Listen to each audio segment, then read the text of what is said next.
नमस्कार, आपका बात 25 में स्वागत है। और आज हम बात 25 में बातचीत करेंगे आजकल की सामयिक परिस्थितियों की।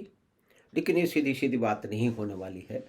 इसके अंदर हम दो बहुत ही रोचक चरित्रों को उनसे आपका परिचय कराते हैं। एक तो हैं रক্তিम बाबू, रক্তিमदा, और दूसरे हैं हबलूदा। और इनके साथ में और भी कुछ और रोचक चरित्र हैं। उनकी अपनी चिंताएं हैं, उनका चिंतन है, उनकी समस्याएं हैं और उनके समाधान हैं। तो ये जो दोनों चरित्र हैं,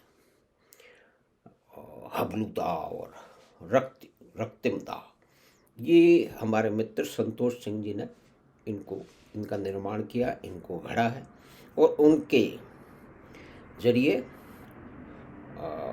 उनके माध्यम से संतोष सिंह जी होने वाली घटनाओं पे, पहले बीत गई घटनाओं पे और या आगे आने वाले भविष्य में, या कि जो कुछ सामने हो रहा है उस पे अपनी टिप्पणी वो करते रहते हैं। बीच बीच में सीधी सीधी टिप्पणियाँ भी करते हैं, लेकिन ये बड़ी रोचक लगती है जो कि वो इन चरित्रों के माध्यम से करते हैं, हबलूदा और रক্তিमदा।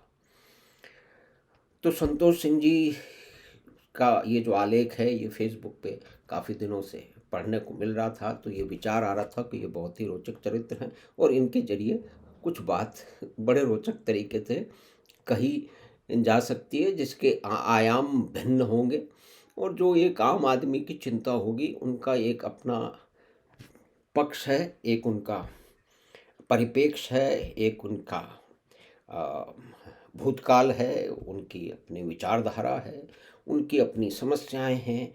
और इन सब के बीच में वो अपना जीवन यापन कर रहे हैं, लेकिन होने वाली घटनाओं पे बड़ी तेज और बड़ी गहराई से नज़र रख रहे हैं और उस पे अपने मित्रों को उस पे टिप्पणी कर रहे हैं और वो बता रहे हैं। तो बात हम यहाँ से शुरू करते हैं कि बहुत समय पहले, यह समझ लीजिए कि प्राचीन काल में, 10 साल तो प्राचीन काल ही समझ लीजिए। तो 10 साल पहले रক্তিमदा ने मोबाइल का कनेक्शन ले लिया था बीएसएनएल का। और उसके साथ वो चलायमान थे, चले जा रहे थे। बीच में दूसरे प्राइवेट किस्म के जो है व्यापारी लोग हैं, उनके भी बहुत सारे ये मोबाइल फ़ोन कनेक्शन वगैरह आ गए। लेकिन रक्तम सर कभी टिके नहीं। उन्होंने बीएसएनएल का साथ नहीं छोड़ा। कैसे साथ छोड़ जाएंगे? वो एक सरकारी संस्थान है, वो जनता का संस्थान है, वो भारत की आन बान शान है। उसी ने तो मोबाइल नेटवर्क की शुरुआत की थी। तो बाकी सब व्यापारी लोग, खून चूसने वाले, गरीब को निचोड़ करके अपना पेट भरने वाले ये लोग आ गए हैं। तो उन्होंने हमेशा बहिष्कार किया। और रिलायंस का नाम आते ही तो रক্তিम सर एकदम से आग बबूला हो जाते थे, जैसे कि बहुत सारे हमारे मित्र अक्सर हो जाया करते हैं।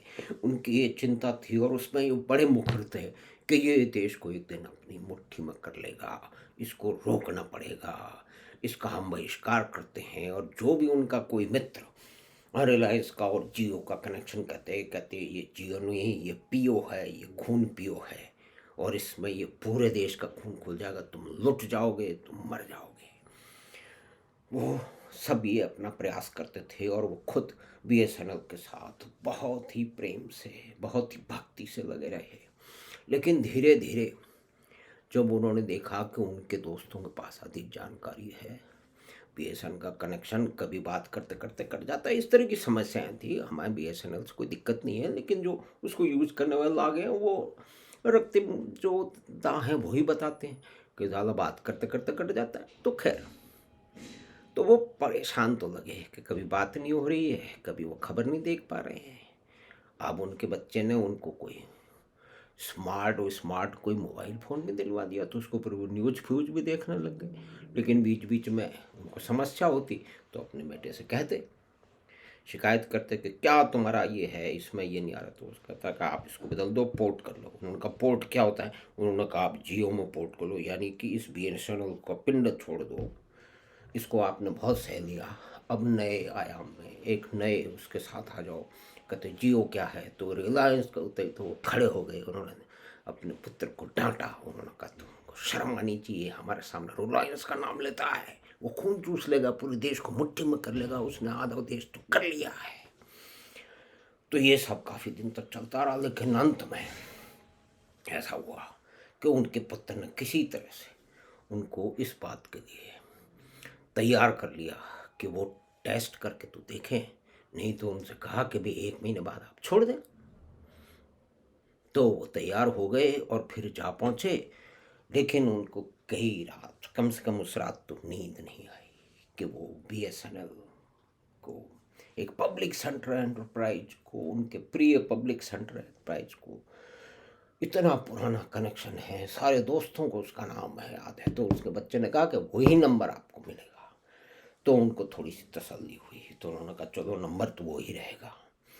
तो वो तैयार हो गए। उस रात उनको नींद नहीं आई, ये बताया उन्होंने कि नींद नहीं आई, लेकिन अगले दिन वो भारी पैरों से किसी तरह से पहुँचे, वो नंबर उनका बदल गया।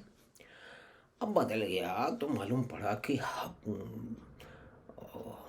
रক্তিम सर के व्यवहार में परिवर्तन हो गया, उनको एक नई ऊर्जा का संचार हो गया, उनके पास नई नई जानकारी आने लग गई। वो बाकी लोगों से लगातार बहस करने लगे और कहने लगे कि ये हो रहा है, ऐसे हो रहा है, वैसे हो रहा है, ये गलत हो रहा है, सही हो रहा है। यानी कि उनमें एक नई शक्ति का, एक युवा शक्ति का संचार हो गया। और उनके पुत्र ने उनसे कहा कि देखो पापा, ये हमने जो आपको दिलवाया है जियो, तो उसके कारण हो रहा है। तो उनको तो गुस्सा तो बहुत आया, लेकिन कुछ बोले नहीं। तो क्या हुआ कि अब ये होते होते चुनाव आ गए और चुनाव की बातचीत होने लगी। लेकिन तभी उन्होंने सुना कि दिल्ली के आसपास भीड़ लग गई है, सड़कों पे टेंट लग गए हैं और किसान लोग वहाँ से इकट्ठे हो गए हैं। उन्होंने रिलायंस के टावर को तोड़ दिया है और उन्होंने ये सुना कि रिलायंस जो है वो किसानों से सब्जियाँ लेकर के, धान लेकर के, वो लेकर के उनको एकदम गरीब कर देगा, उनकी ज़मीन पे कब्जा कर देगा, ऐसी बातें आई। उन्होंने तुरंत स्वीकार किया कि चलो हमने फ़ोन ले लिया है तो कोई बात नहीं है, लेकिन ये हम नहीं होने देगा। ये दिल्ली के पास जो किसान बैठे हैं सड़कों पे टेंट लगा के, बिल्कुल सही कर। अब उन्होंने गौर पे उस पर देखना शुरू कर दिया और उनके जो कुछ प्रिय पत्रकार थे उनको देखते और सुनते, और वो उनको निश्चय ही उनको पूरी की पूरी सहानुभूति थी और वो मानते थे कि ये जो जियो और पियो है, इसका अब खेल ख़त्म होने वाला है। ये जो मोदी आया है उसने आधा देश इसके हवाले कर दिया है, और एक और है वो अडानी नाम का, उसके हवाले कर दिया है। और ये सुन सुन करके वो पढ़ते हैं कि बिल्कुल ठीक हुआ है, अब इसके कारण जो है इसका भांडा फूटेगा और देश आज़ाद हो जाएगा, ये सोच रहे थे। लेकिन इसमें करते करते अब वो क्या हुआ कि बीच में उनको समझ में नहीं आया, उन्होंने कहा मोदी हार गया, ये सांप्रदायिक लोग हार गए, इनको किसान जो काले कानून थे वो उन्होंने वापस ले लिए, तो बड़े खुश थे। और ये करते करते धीरे धीरे क्या हुआ कि अब इलेक्शन का टाइम आ गया और वोटिंग हो गई।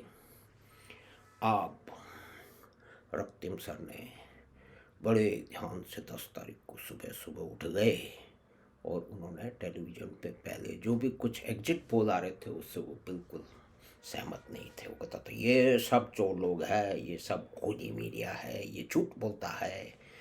तो उनका कारण था कि 10 तारीख को कुछ नया होगा, ये सांप्रदायिक लोग हार जाएंगे और समाजवादी लोग और प्रोग्रेसिव लोग वो सामने आएंगे, जैसे कि रক্তিम सर हमेशा चाहते थे।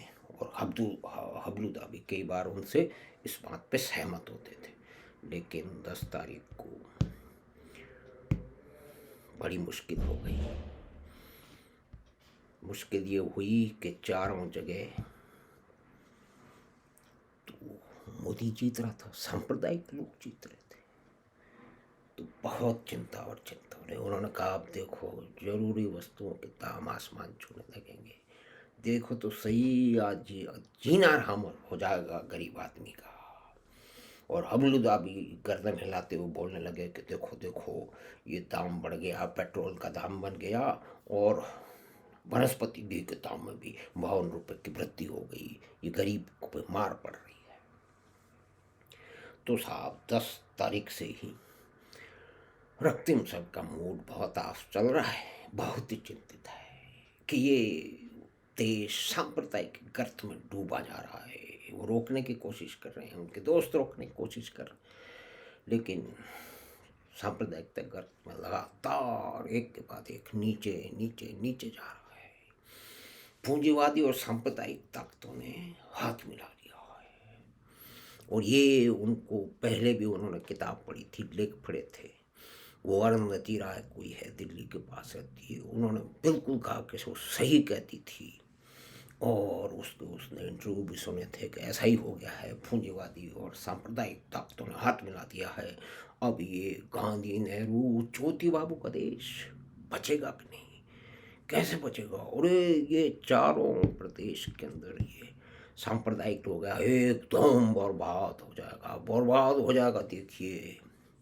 और इसी चिंता में खुले जा रहे थे, उनको नींद नहीं आ रही थी। और फिर उन्हें पता लगा कि एक फिल्म लगी है कश्मीर फाइल, उसकी विषय वस्तु से वो बिल्कुल सहमत नहीं थे। उन्होंने पहले से ही बता दिया कि ये एक कॉम्युनल फिल्म होगा, और वो कैसे भी करके, क्या सोच के पता नहीं, 11 तारीख को फिल्म देखने घुस लिए। और जब वहाँ से बाहर निकल के आए तो आग बबूला थे। सिनेमा हॉल के बाहर ही मदन चाय वाली की दुकान पे बहस शुरू कर दी, और शुरू हो गए, एकदम बेकार फिल्म है। अरे भाई, पुराना जख्म दिखाने का क्या मतलब है? 30-32 साल पहले कुछ लोग निकल गए थे, हैं? अरे तो फिर अपने कर्मों से निकल गए थे, उसमें दूसरे लोगों को क्यों बदनाम कर रहे हो, उनको क्यों गाली दे रहे हो, हैं? अरे कुछ लोगों ने अगर अपराध किया तो करिया, वो अपराध तो होते रहते हैं। एकदम ये कम्युनल एजेंडा है। ये भूमि रे घटक की और सेन का भूमि है, इस पे इतना वृद्धि, इतना कम्युनल फिल्म एकदम फेल हो जाएगा। और हम सब लोगों को बोलेगा ये फिल्म नहीं देखना है, हम सरकार से विनती करेगा, हम ममता दीदी से बोलेगा। ममता दीदी ने हमारा सरकार गिरा दिया, लेकिन कोई बात नहीं है, वो इस फिल्म को यहाँ पे बिल्कुल बैन कर देना चाहिए, बिल्कुल बैन करना चाहिए। यहाँ हमारे बंगाल में भाईचारे का माहौल है, उसको ये फिल्म खराब कर देगा, खराब करने को मांगता है, हम उसको बैन करने को मांगता है। और उन्होंने कहा हबलूदा से, देखो हम जाता है, अपने दोस्तों के पास जाता है, मोर्चा निकालता है, मेमो बनाता है और चिट्ठी लिखता है, और अपने पत्रकार मित्रों के पास जाता है, हम जल्दी से इसका मेमोरेंडम देगा, चिट्ठी देगा कि ये फिल्म बैन होना चाहिए, ये कम्युनल फिल्म बंद होना चाहिए। तो इस प्रकार आजकल की घटनाओं पे हबलूदा और रक्तिमदा इस तरह से सोच रहे हैं। तो ये दोनों चरित्र, इनकी पृष्ठभूमि, इनकी विचारधारा, इनकी चिंताएं और चिंतन कैसा लगा, आप ज़रूर इस बारे में टिप्पणी करें। और हम फिर इसमें हम बता देते हैं कि इसकी अनुमति देने के लिए माननीय संतोष सिंह जी का बहुत बहुत आभार। और आगे भी हम देश में होने वाली घटनाओं पे, पूर्व की घटनाओं और आगे होने वाली घटनाओं के बारे में कुछ तथ्यपरक बात इस दृष्टि से हबलूदा और रक्तिमदा के माध्यम से उनकी चिंताओं, चिंतन और परेशानियों, उनकी समस्याओं और उनके समाधान के रंग से समझाने का प्रयास करेंगे। और हमें आशा है कि आपको ये कंटेंट जो है हबलूदा और रक्तिमदा के नाम के जो रोचक चरित्र हैं, ये आपको पसंद आए होंगे। तो बात 25 के कार्यक्रम आप देखिए, अपने मित्रों के साथ साझा कीजिए, अपने परिवार के साथ साझा कीजिए, चैनल को सब्सक्राइब कीजिए। तो हम आपसे जल्दी ही मिलेंगे बात 25 की अगली बात में। धन्यवाद, नमस्कार।